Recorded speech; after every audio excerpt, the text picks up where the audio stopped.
और यह आरक्षण की जो यात्रा हमारी चल रही है, लगातार मैं तो प्रयास कर रहा हूँ। आज मुझे लगभग 2.5 महीने करीब निकले हुए हो गए। मैं तो भाई मेरे गरीब समाज की मांग कर रहा हूँ, और मैं जिस पार्टी में था मैंने उस पार्टी को छोड़ दिया। मांग करते हैं, इसीलिए हमने यह तय किया कि हम मांग करेंगे, लेकिन कहीं भी उसमें बिखराव नहीं होना चाहिए। समाज के लोग किसी भी दल में रहें, लेकिन तो वोट नहीं। हमने उनसे मांग किया कि आप हमको आरक्षण दे दीजिए, क्योंकि आपने वादा किया था। और मैं आपको सबूत के तौर पर मैं दिखाना चाहूँगा, एक जो उसमें बीजेपी ने वादा किया, माननीय मुख्यमंत्री योगी आदित्यनाथ जी ने भी वादा किया कि जब हमारी सरकार बनेगी तो हम आपको आरक्षण देंगे। लेकिन हमारे समाज का तो जैसा था वैसा की वही की वही स्थिति है। इसलिए आप अपना वादा पूरा करिए, और वादा कागजी नहीं होना चाहिए माननीय योगी जी, माननीय मोदी जी, वरना अगर आपने हमारे साथ धोखा किया तो आप निश्चित रूप से समझ लीजिए केवट समाज भी नाव पलटने का एक्सपर्ट है। इस बात को ध्यान में रखने की जरूरत है।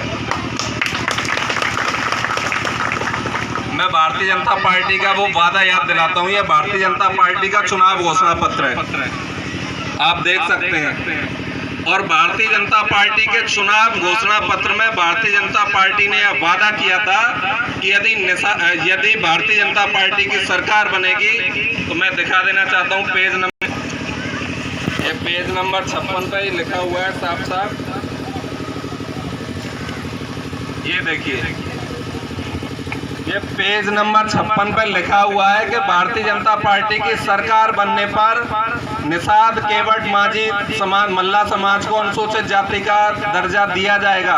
लेकिन आपने अपना वादा नहीं निभाया, और आपने अगर अपना वादा नहीं निभाया तो इस बात के लिए आपको चेतावनी हम दे भी चुके हैं। और अगर हमारे साथ धोखा होगा तो हमने भी कसम नहीं खाई है कि हम भारतीय जनता पार्टी के साथ रहेंगे। हम भारतीय जनता पार्टी से अलग होकर निश्चित रूप से उनको हराने का काम करेंगे।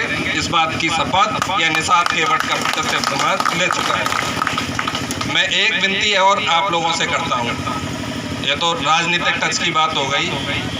आप लोग वास्तव में अगर समाज की दिशा और दशा सुधारना चाहते हैं, इस समाज का कल्याण करना चाहते हैं, एक विनती मैं आपके चरणों में हाथ जोड़ के विनती कर रहा हूँ।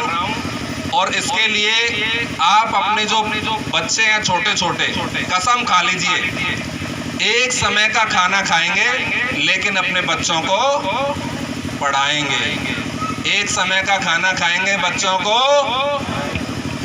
ऐसा लग रहा है कि भाई मैं ही बोल रहा हूँ, आप लोग मेरी बात से सहमत नहीं है। बहुत सारे लोग नहीं चाहते कि उनके बच्चे पढ़ें। एक समय का खाना खाएंगे, बच्चों को पढ़ाएंगे। बच्चे अगर पढ़ेंगे तो गारंटी के साथ उनमें से ही कोई आईएएस निकलेगा, कोई पीसीएस निकलेगा, कोई अधिकारी निकलेगा। और आप लोग जो उम्मीद करते हो ना कि 11वीं 12वीं पास तक पढ़ा दिया और कितना पढ़ाएं, मैं आप लोगों को बताना चाहता हूँ असली पढ़ाई 12वीं के बाद शुरू होती है। आज के समय में असली पढ़ाई 12वीं के बाद शुरू होती है। इसलिए जितना ज़्यादा से ज़्यादा आप अपने बच्चों को पढ़ा सकते हैं उतना पढ़ाने का काम करें। मैं मतलब इस चीज़ की गारंटी लेता हूँ, जैसे आप बैंक में पैसा जमा करते हैं, एफडी जमा करते हैं ना, तो वो एफडी कुछ समय के बाद डबल होकर आपको मिलती है ना। मैं गारंटी के साथ आपको बोल रहा हूँ, अगर आप बच्चों के ऊपर पैसा खर्च करेंगे तो बैंक में तो दुगना मिलता है, यहाँ आपको 100 गुना मिलेगा, गारंटी के साथ, समझ लेना। इसलिए अपने बच्चों को पढ़ाने की जरूरत है, तभी यह समाज तरक्की करेगा। क्योंकि सारी चीज़, शिक्षा एक ऐसी चीज़ है चाहे कैसे भी प्राप्त की जाए, एक समय पर काम जरूर आती है। इसलिए आप अपने बच्चों को पढ़ाएं, इस समाज में शिक्षा की ओर अग्रसर हों, और अपने समाज को किसी भी तरह के धोखे छलावे इन सब चीज़ों से दूर करते हुए इस समाज के कल्याण के लिए आगे बढ़ें। एक चीज़ में बताना रह गया, जब हमने ये यात्रा शुरू की तो कई जगह पे हमें पुलिस के द्वारा रोका गया, दबाया गया, आवाज़ को दबाने का प्रयास हुआ सरकार द्वारा कि आप ये आवाज़ नहीं उठा सकते हो। हमने पूछा भाई क्यों नहीं उठा सकते, हम तो गरीब समाज की मांग कर रहे हैं। वाराणसी में मोदी जी का संसदीय क्षेत्र है। जब वाराणसी में हम अपना कार्यक्रम कर रहे थे तो शांतिपूर्वक हमारा मार्च था। आप लोगों से मैंने किसी से कहा कि यहाँ पे दंगा करना है, फसाद करना है, नहीं कहा ना। बिल्कुल इसी तरह से मैंने वाराणसी में जो कार्यक्रम रखा था, वाराणसी में पुलिस ने रोक के हमें थाने ले गए। थाने में बहुत बेरहमी से मारा, यानी कि जैसे जानवरों को मारा जाता है उससे भी ज्यादा बुरी तरह से हमको मारा पीटा गया।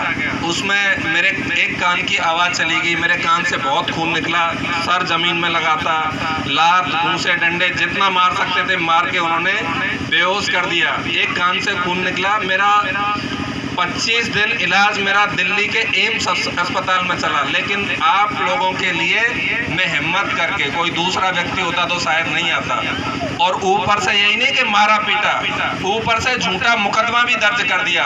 लेकिन केवल अगर मेरे मन में कुछ है तो केवल एक ही दर्द है कि मेरा समाज आगे बढ़ना चाहिए। अगर आप मेरी बात को समझ पाए